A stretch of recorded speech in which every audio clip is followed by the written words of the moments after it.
Bonsoir. Oui, c'est calme. Hey, c'est fou à quel point que l'être humain est définitivement, malheureusement, un être vraiment méchant.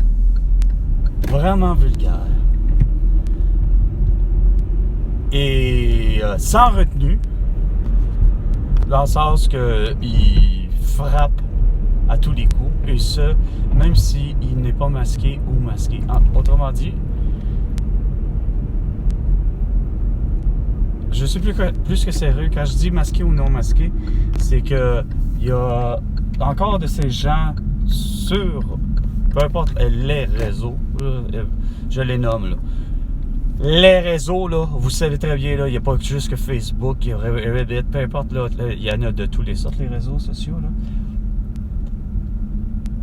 Et je me rends compte qu'il n'y a rien à faire, qu'ils se masquent ou se masquent pas, que la personne ait une paire de lunettes pour juste vouloir quand même montrer qu'il est un être humain, mais il y en a d'autres qui ont encore des trucs comme ça, une corneille, etc. Bon, bref, mais c'est que il n'y a rien à faire. C'est que en 1170 jours, vous avez vraiment rien compris. Vous êtes vraiment des putains de gens qui savent pas vivre, là. Vous insultez les gens à la première seconde que j'ai mis un commentaire. Vous, ça... Parce que quand je dis j'ai mis un commentaire, je veux dire, j'ai mis une publication, puis pour vous, il n'y a rien à faire. Tout ce que vous trouvez à dire, c'est « Ah, t'es un débile, va te faire soigner, tatati tatata. » J'ai su ça depuis justement 1170 jours. Il n'y a pas une de mes vidéos que j'ai pas publiées, puis j'en ai publié plus que 1000, là. Parce que, pour être vrai, là, depuis le 1er janvier 2020, c'est fou ce que je publie comme vidéo, mais c'est fou que les commentaires qui me reviennent, c'est dégueulasse, là. Puis ça va de femmes à hommes. Puis particulièrement, pour être vrai, c'est surtout des Québécoises et des Québécois. Parce que c'est pas, et c'est rare que ce serait quelqu'un d'autres origines qui, même né ici au Québec, m'aurait fait ça. C'est vraiment rien que des Québécois et des Québécoises qui, bon emballage, j'ai l'impression qu'ils ont voulu faire comme avec ma mère, c'est-à-dire une belle petite leçon de vie sur tout ce que je dis à propos de tous les sujets qui écorchent la vie sociale au Québec, là, tout ce qui est tabou. Bref. Parce que j'ai parlé de Amqui, ça fatigue le monde.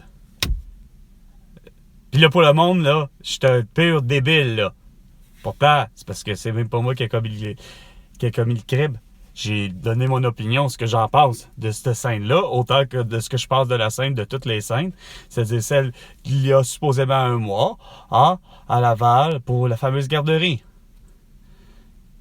Au même titre que pour... j'ai même un commentaire depuis le 1er janvier 2020, lorsque Pascal Nadeau, l'excellent journaliste, qui a dit qu'à Wuhan, il y avait l'atout, puis que ça en avait tué 102 personnes.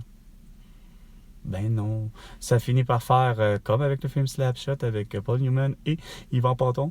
Ah, ben, coudonc, qu'est-ce qu'il a reçu en plein visage? Ben, il a reçu un trousseau de clés. Non. Une chaîne de bicycle. Non. Il a reçu une clé anglaise. Fait que, tu sais, ça a reviré finalement que tout le monde s'est accusé. Ah, ben non, finalement, c'est un laboratoire, tu sais. Ouais, à la limite, même si c'était un laboratoire, ça serait l'équivalent du laboratoire pour Pfizer, avec des vaccins, puis des petites pilules pour remonter le yang, comme dirait un des films de Eddie Murphy, de Golden Child. Fait qu'il est 21h11, il est 9h11, donc, urgence. François Legault, viens me donner le baiser de la mort. Étant donné que tu as eu l'atout, puis que tu es probablement contagieux à vie comme c'est là, dans ta démence. Fait que je veux l'avoir moi aussi l'atout, puis je vais en mourir. Fait que, sur ce, à défaut de ça, je mérite les 2500 milliards de dollars qui devaient être déjà déposés dans mon compte le 20 mai 2022. Dernier. Sur ce, c'était Carl. À la prochaine chicane, François.